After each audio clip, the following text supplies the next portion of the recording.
Hey folks, here we are. We continue our pastor's devotional Bible study series, and we're looking at this Galatians passage right now.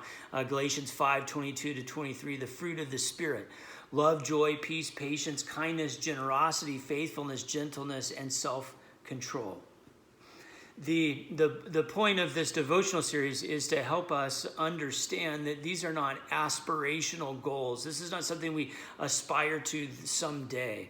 This is something that we are supposed to be producing in our lives today, that it is the practice of faith, that as we grow in faith, that these things become more real, and that as we practice these things, that our faith deepens. And so what we're doing is we're taking one word each day. Today is the word kindness, and looking at a way in which Jesus exhibited that fruit in his ministry, to get ideas about how we might exhibit that fruit in the ministry to which we are called. And so the passage today comes from the Gospel of Luke, chapter 24, verse 13. Luke 24, verse 13. This is what's called the Walk to Emmaus passage. And for some of you who are a part of the Emmaus community or Cursillo or any other of the Fourth Day communities, and if you don't know what that is, just call me in the church office. I'll share what that is. Powerful weekend retreat for spiritual renewal that if you haven't, you should take part in this. So that's my Emmaus plug. But the Walk to Emmaus is an important passage in which we see the kindness of Christ exhibited in these disciples' lives. So let me remind you what has happened. Jesus has been arrested. While he was arrested, his disciples sort of snuck over to the corners and hid away from all the commotion. Then he was tortured and beaten and put on a cross and crucified. And when that happened, all of the disciples scattered and deserted him. None of them stood up for him. None of them came to his defense. All of them literally ran away. His best friends, the ones who we would expect to be there for us and with us in our hardest times, they left. So he's been crucified, dead, buried. On the third day, he rose from the grave, and this story is one of the resurrection stories. So the Jesus we meet here is the resurrected Christ. And he comes to be with some of those disciples that deserted him. Now, if you don't know this story and you're going to read it for the first time with me, you might be thinking right now, why would this be a story of kindness, right?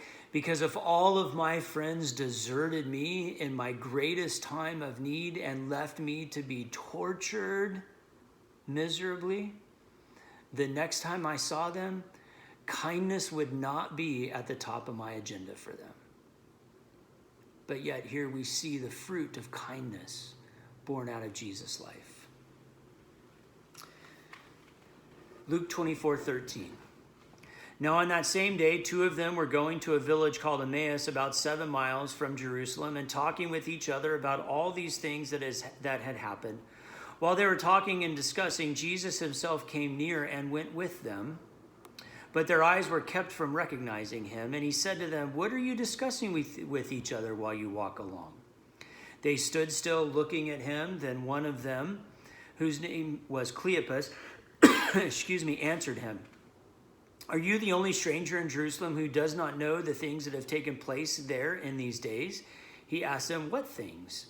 They replied, "The things about Jesus of Nazareth, who is a prophet, mighty in deed and word before God and all the people, and how our chief priests and leaders handed him over to be condemned to death and crucified him. But we had hoped that he was the one to redeem Israel. Yes, and besides all of this, it is now the third day since these things took place. Moreover, some women of our group astounded us. They were at the tomb early this morning, and when they did not find his body there, they came back and told us that they had indeed seen a vision of angels who said that he was alive. Some of those who were with us went to the tomb and found it to be just as the women had said, but they did not see him. Then he said to them, Oh, how foolish you are, and how slow of heart to believe all that the prophets have declared. Was it not necessary that the Messiah should suffer these things and then enter into his glory? Then, beginning with Moses and all the prophets, he interpreted to them the things about himself in all the scriptures. As they came near the village to which they were going, he walked ahead as if he were going on, but they urged him strongly, saying, "Stay with us, because it is almost evening and the day is now nearly over." So he went in to stay with them. When he was at the table with them, he took bread, blessed and broke it, and gave it to them. Then their eyes were opened and they recognized him, and he vanished from their sight. They said to each other, "Were not our hearts burning within us while he was talking to us on the road, while he was opening the scriptures to us?" That same hour they got up and returned to Jerusalem, and they found the 11 and their companions gathered together. They were saying, "The Lord has risen indeed, and he has appeared to Simon." Then they told what had happened on the road and how he had been made known to them in the breaking of the bread. So your best friends abandon you. The people who you've been teaching for years don't understand and they don't get it. And in the moment when they need to get it, they desert you and they're gone. And the next time that you have a chance to see them, you respond with kindness. And it says that he began with Moses and the scriptures of the Old Testament and the prophets, which is to say he went all the way back to the beginning. All the way back to the beginning with them. To teach them all the things that he had already taught them once. And more than once.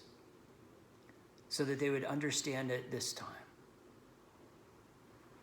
Now, there are all kinds of ways in which we might respond to the people who desert or betray us or fail to be there with us. Kindness is probably not the first way that most of us respond, but it's the way Jesus did. And it's the fruit of the Spirit that Jesus gives evidence to in this story. My guess is that there are people of good Christian faith who have been kind to you through the years, even when you didn't get it the first time or the 100th time. They've been kind to you. My guess is that there's people who you have been kind to through the years who probably didn't deserve it. But you were kind anyways because it was an act of faith. And I congratulate you for that. My hope is that today that we might be able to look around and to see the people, whether it's a stranger in the supermarket or whether it's a person who really has done something like the disciples did to Jesus and wasn't there for us when we needed him most. That if we were to run into that person or those persons today, that our response would be one of kindness. Because that's how God has been to us, how God has led others to be to us, and how God asks of us to be to others. Might you experience and practice that kindness on this day. God bless.